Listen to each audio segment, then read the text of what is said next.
There comes a time in life when you realize that some things just aren't worth your time anymore.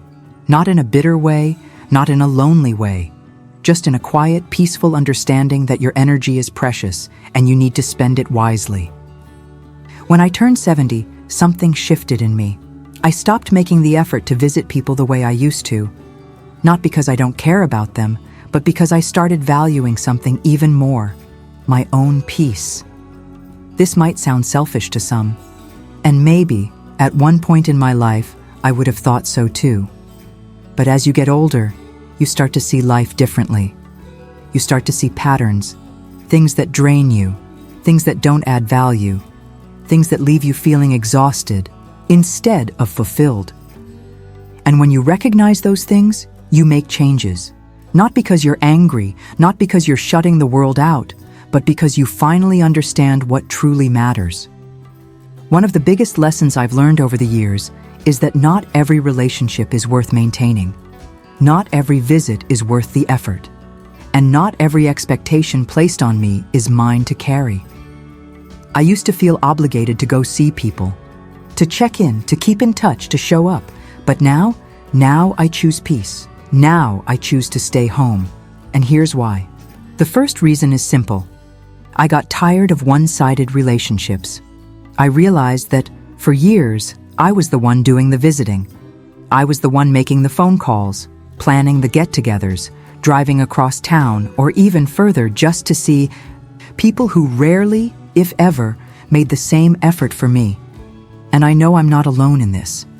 Many people, as they get older, start to notice the same thing. You're the one always reaching out. You're the one always showing up. And after a while, you start to wonder, if I stopped, would they even notice? The sad truth is, many times they don't. And that's a hard pill to swallow. Now, don't get me wrong. I'm not talking about those friendships that naturally have gaps, but still hold deep meaning. I have people in my life I don't talk to for months, even years. And when we do reconnect, it's like no time has passed. That's different. What I'm talking about are those relationships where you feel like you're chasing after people. You're the one keeping it alive. And when you finally stop, silence. No one calls, no one checks in. And in that silence, you find your answer. That's when you realize that some relationships only existed because you kept watering them. And I decided to stop. The second reason I stopped visiting people is because I no longer have the patience for meaningless conversations. Small talk, gossip, complaining about the same things over and over again. At some point, it all just feels like noise. I used to sit through it, nodding along, trying to be polite. But why? Why waste my time on conversations that drain me? I'd rather be at home, sitting in my favorite chair, drinking a cup of coffee, watching the sunset, listening to the quiet hum of the world outside. That, to me, is more fulfilling than sitting across from someone who only wants to talk about things that don't matter. I've learned that real conversations, the ones that feed your soul, are rare. And when you find people you can have those kinds of conversations with, you hold on to them. But when every interaction feels like a performance, when you feel like you have to pretend to be interested, pretend to care about things you don't, pretend to laugh at jokes that aren't funny, well, that's when you know your time is better spent elsewhere. I also stopped visiting people because I value my peace more than I value social obligations. When you're younger, you feel like you have to be everywhere. Every gathering, every event, every birthday party, every holiday dinner, you stretch yourself thin trying to show up for everyone. But then you get to a point where you realize showing up for everyone else means you're not showing up for yourself. I've reached an age where I no longer feel guilty about choosing my own comfort over social expectations. If I don't want to go, I don't go, and I don't owe anyone an explanation. It's not about isolation. It's not about cutting people off. It's about being intentional with my time and energy. It's about realizing that I no longer have to say yes just to be polite. I don't have to put myself in situations that don't bring me joy. I don't have to feel guilty for choosing solitude over forced socializing. And let me tell you, There is a deep, beautiful freedom in that realization.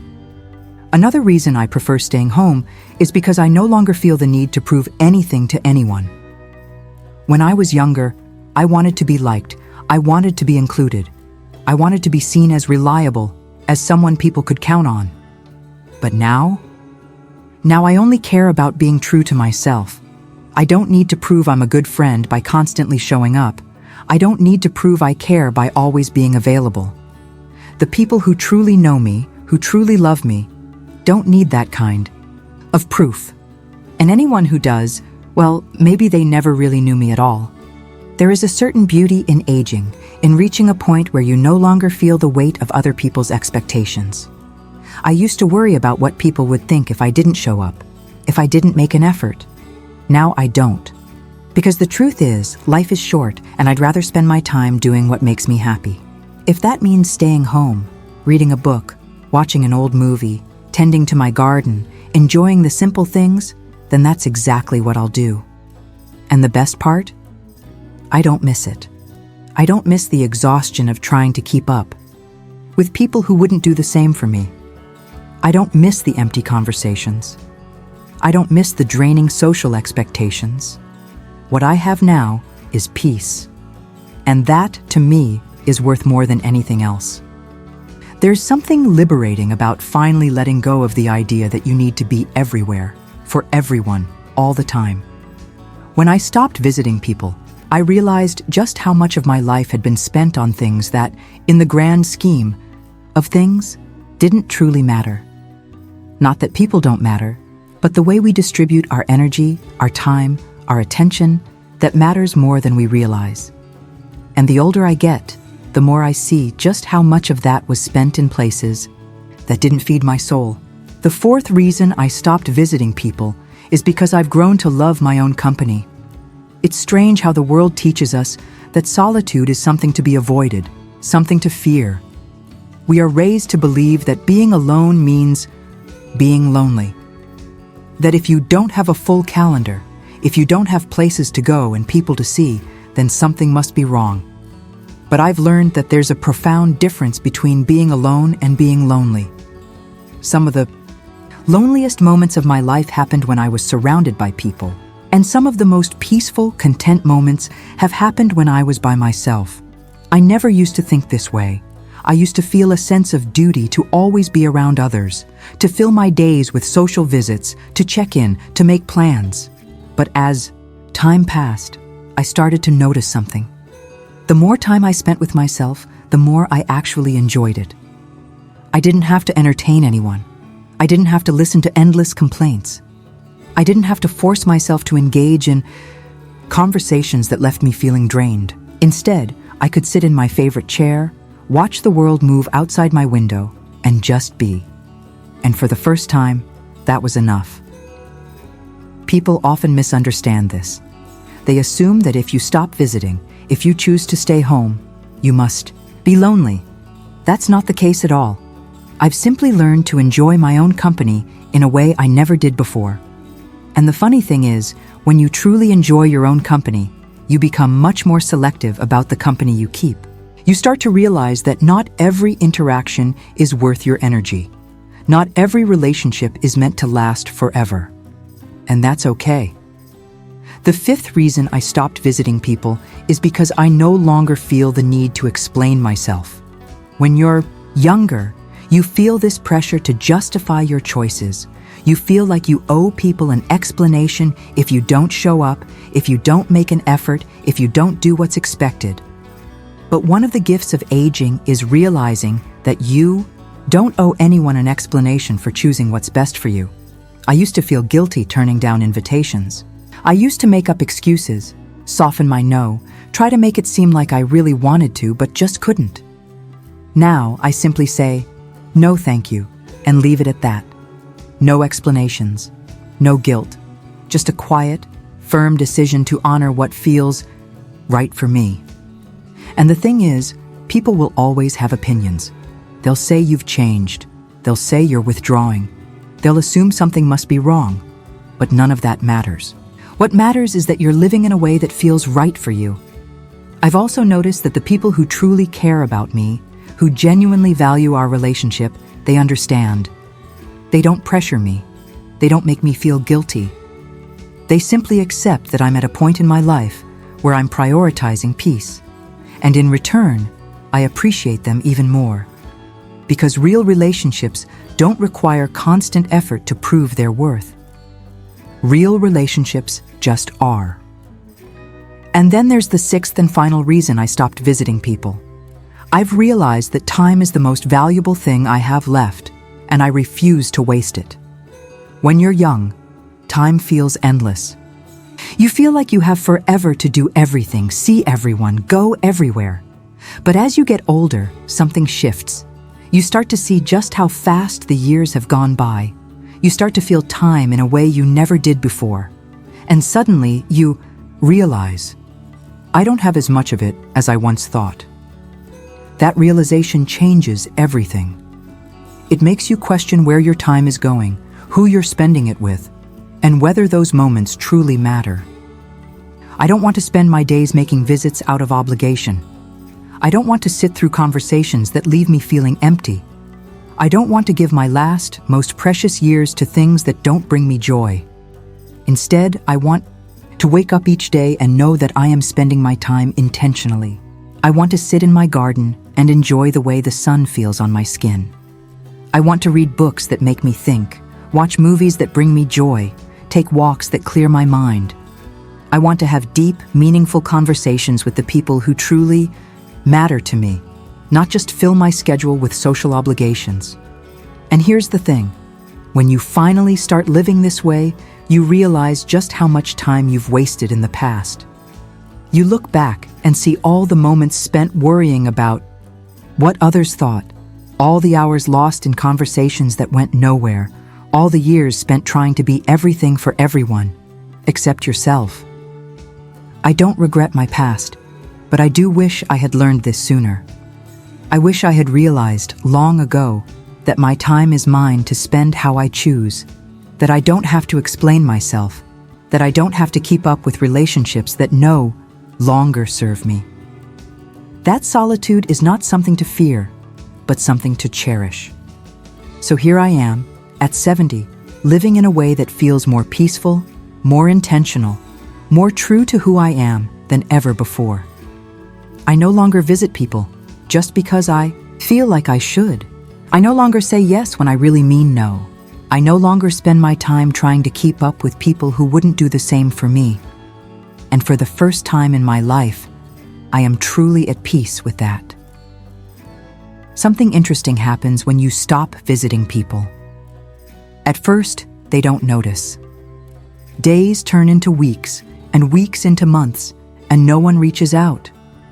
You sit there, watching the phone, waiting, just out of curiosity, just to see if anyone will call. But the silence stretches longer than you expected. That's when the realization sets in. Most of the people you thought cared about your presence only valued what you did for them. The moment you stop being the one to initiate, to show up, to put in the effort, they fade away. And that, right there, is one of the greatest lessons life will ever teach you.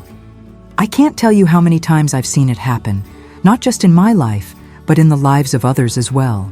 People spend their whole lives bending over backward for relationships that don't reciprocate the effort. They sacrifice their energy, their time, their peace, just to keep connections alive. And for what? To be met with indifference the moment they stop trying? I used to be that person, the one who always called first, the one who always made the plans, the one who always showed up, even when I was tired, even when I didn't feel like it. And for a long time, I thought that was what made a good friend, a good family member, a good person. But now I see things differently. Being good to others should never come at the cost of being good to yourself. So when I stopped visiting, I stopped calling as well. I wanted to see who would notice, who would care, who would make the effort in return. And you know what? The list of people who did was much shorter than I expected. But instead of feeling bitter about it, I felt free. Because I finally understood that the relationships worth keeping don't require one-sided effort. The people who truly care will always find a way to stay connected no matter what. They won't need to be chased, convinced, or reminded of your existence. They will just be there because they want to be. It's funny how people react when you change.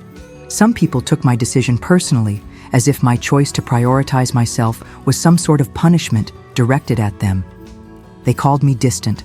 They said I was withdrawing. Some even assumed something was wrong.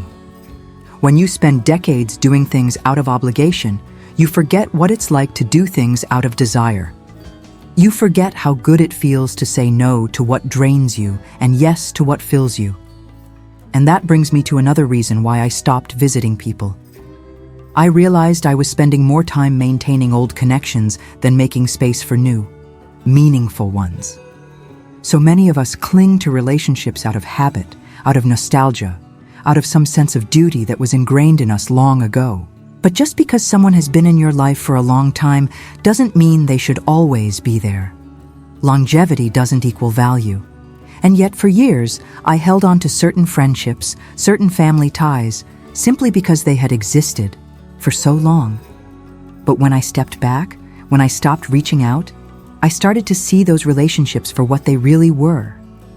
Some of them had run their course. Some were built on nothing more than history.